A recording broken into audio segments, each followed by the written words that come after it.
maison que nous faisons pour une bonne expérience, pardon de Dieu, dans nos vies. Nous ne pouvons pas être découragés car ce processus ne s'arrête pas. Cette vie est rare, qu'elle doit être appréciée, pour être de bon goût. Que cette vie mérite d'être vécue à chaque instant, à chaque étape, avec une grande intensité. Et parfois nous nous fatiguons, non? Nous perdons la capacité d'avoir cette patience. Vous pouvez voir lorsque nous sommes trop stressés. La première chose que nous perdons est la patience. Nous avons du mal à gérer le temps, nous avons du mal à faire face à l'attente, à des retards, nous voulons tout pour hier. Nous mettons notre âme à un rythme aussi rapide, qui est si contraire. Mon peuple, nous devons prêter une attention particulière au rythme que nous donnons à notre âme. Plusieurs fois, nous faisons vivre notre âme dans un rythme qui suffoque, qui tue progressivement, et qui impose ce rythme à l'âme. Le corps, parce que nous ne pouvons pas séparer les deux réalités. L'anthropologie chrétienne nous enseigne que le corps et l'âme doivent être combinés ensemble. Mais vous ne pouvez pas oublier qu'ils ont des besoins différents. Ce sont deux réalités qui ont besoin de choses différentes. Le corps a besoin d'activité physique, a besoin de nourriture, a besoin de repos, a besoin de connaissances. Ce n'est pas comment ça marche? Si vous prenez bien soin de la santé de votre corps, vous observerez le besoin de temps en temps pour vérifier, passer un test sanguin, examiner tout ce qui est le fonctionnement de votre corps, parce que vous voulez vivre, vous voulez avoir de la santé. Donc, pour avoir de la santé, vous avez besoin pour gérer les besoins de la corps, il est nécessaire de comprendre le mécanisme du corps, comment il fonctionne, quels sont les besoins dont il a. Le corps a besoin d'hygiène, c'est pourquoi nous ne pouvons pas nous empêcher de nous baigner, de nous couper les cheveux, de nous couper les ongles. Le corps doit avoir une dynamique, il doit être disposé. Donc, nous mettons une discipline de l'activité physique, afin que ce corps ne soit pas plus vieilli que l'âge que vous avez. Cela se produit aussi.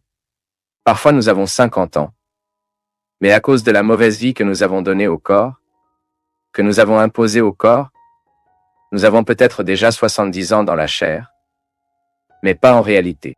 Le corps a donc des besoins que si nous n'observons pas, il entre bientôt un processus de faillite. Ensuite, cette belle vie que vous pourriez apprécier, vous n'aimez pas parce que vous avez négligé les besoins de votre corps.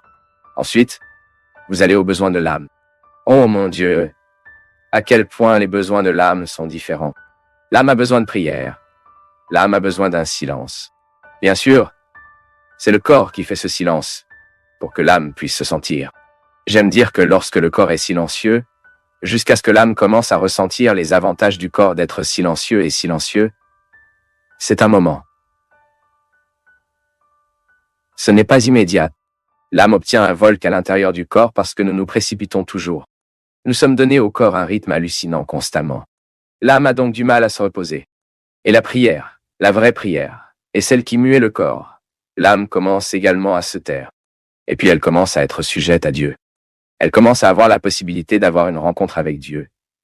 Car en disciplinant son corps dans le silence, l'âme commence à entrer dans ce contexte de silence, d'immobilité. Parce que je vais vous dire quelque chose, aujourd'hui, il est impressionnant de voir comment nous trouvons des gens qui détruisent leur vie, parce qu'ils n'ont pas appris la patience. La hâte nous tue. Vous qui m'écoutez, je suis sûr que vous souffrez dans votre chair les conséquences de votre anxiété. L'anxiété tombe-t-elle malade?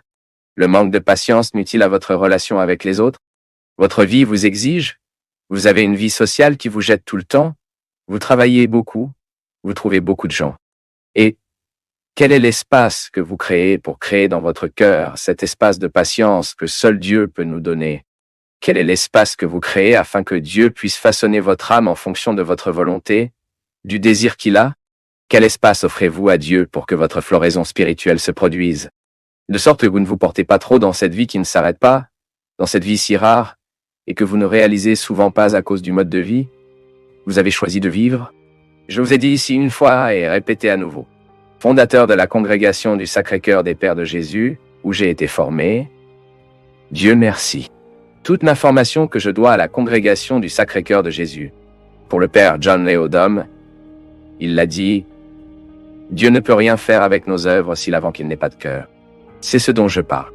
Lorsque nous offrons à Dieu notre service et oublions de lui offrir le cœur, qui est la métaphore de toutes mes coulisses, Dieu ne sera pas en mesure de restaurer ce que j'offre à l'autre à travers mon travail.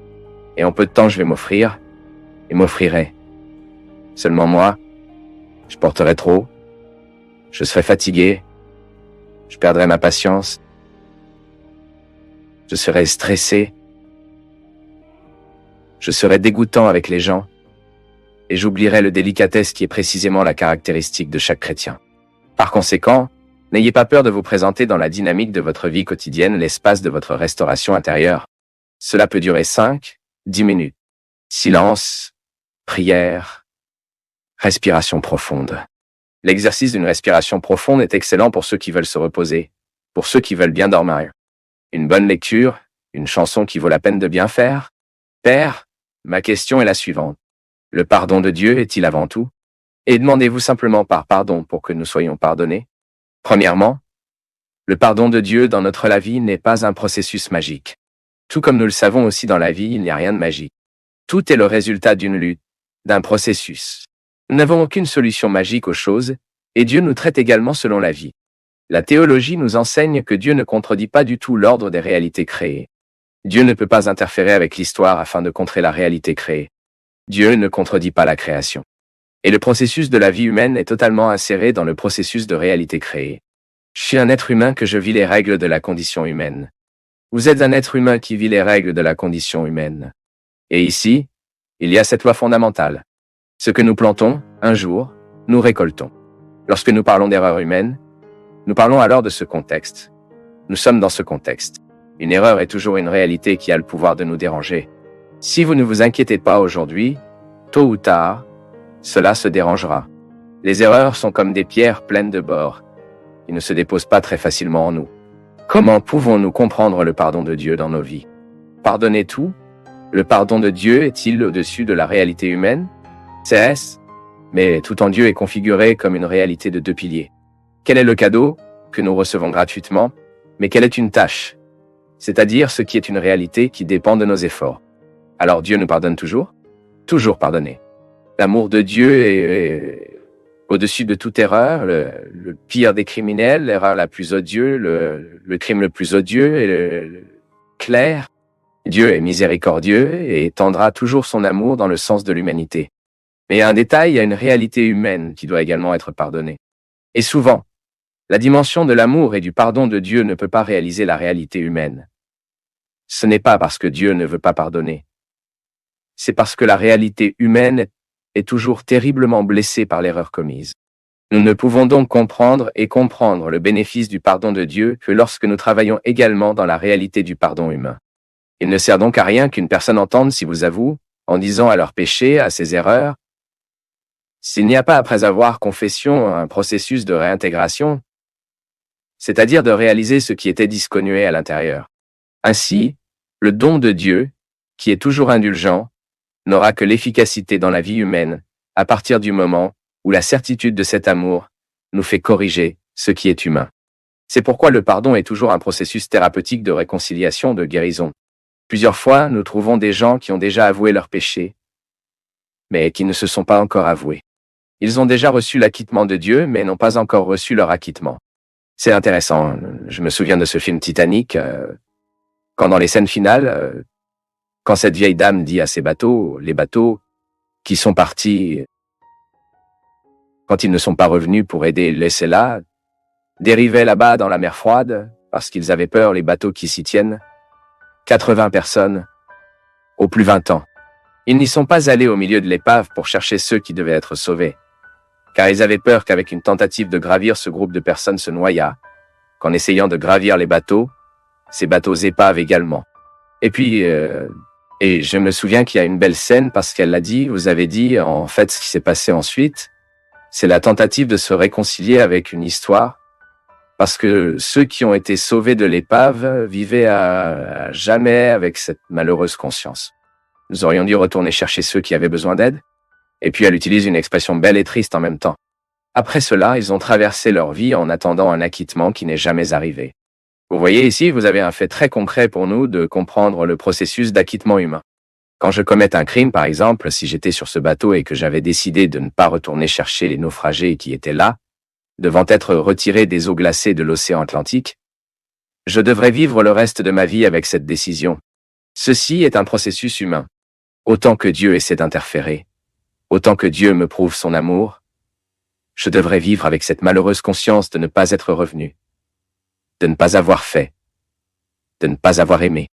Et puis, mon peuple, quand nous n'avons pas obtenu le résultatum du pardon, nous ne ressentirons guère l'amour de Dieu et le pardon de Dieu. Réconciliation divine. Parce que Dieu et la grâce fournit la nature, comme il est dit. Nous avons besoin de la réalité humaine bien cotée, afin que Dieu soit pleinement révélé en nous. C'est pourquoi la sainteté est un processus d'amélioration humaine. Comment vais-je vivre le pardon de Dieu dans ma vie? Je ressens le pardon de Dieu dans ma vie alors que je me pardonne, ou je pardonne aux autres, ou je suis pardonné par les autres.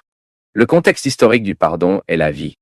Est-ce ce que vous retirez là-bas dans votre cœur comme culpabilité? Parfois, vous avez avoué tant de fois ce péché. Dieu vous a pardonné. Vous assurez-vous. Maintenant, le processus vous appartient. Ce sont vos devoirs. Le cadeau lui a déjà été livré, il est présent, le pardon est gratuitement. Dieu lui a pardonné gratuitement. Il ne lui a absolument rien demandé. Mais il est naturel que la réponse humaine soit donnée à partir d'une tâche. La tâche bien faite est la garantie du cœur correctement. Du cœur guéri, ce n'est pas un miracle, n'est pas magique. Le pardon est un processus de travail historique. Comme si vous deviez vivre ce processus de réconciliation chaque jour. Et bien sûr, plus l'erreur est pire, plus les conséquences des dommages aux erreurs que nous faisons, plus vous aurez de travail. Le péché n'est pas un problème pour Dieu, le péché est un problème pour nous.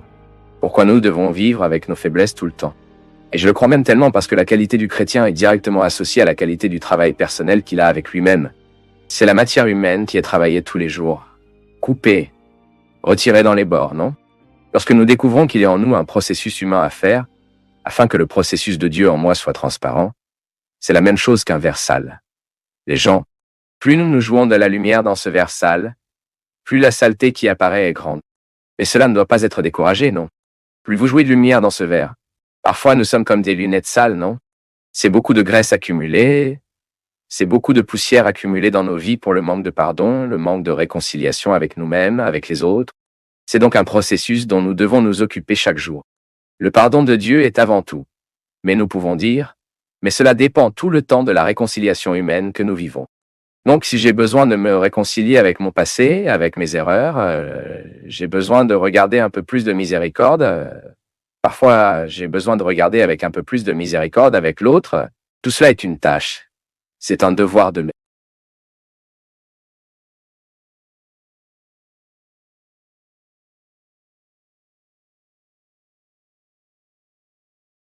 Si tu es resté jusqu'à la fin, si tu as pris le temps d'écouter, cela te distingue déjà de la majorité. Like, commente d'où tu nous regardes et jette un œil au lien dans la description. Tu trouveras sûrement d'autres contenus qui poursuivent cette conversation avec toi. Merci, une grande accolade et à la prochaine.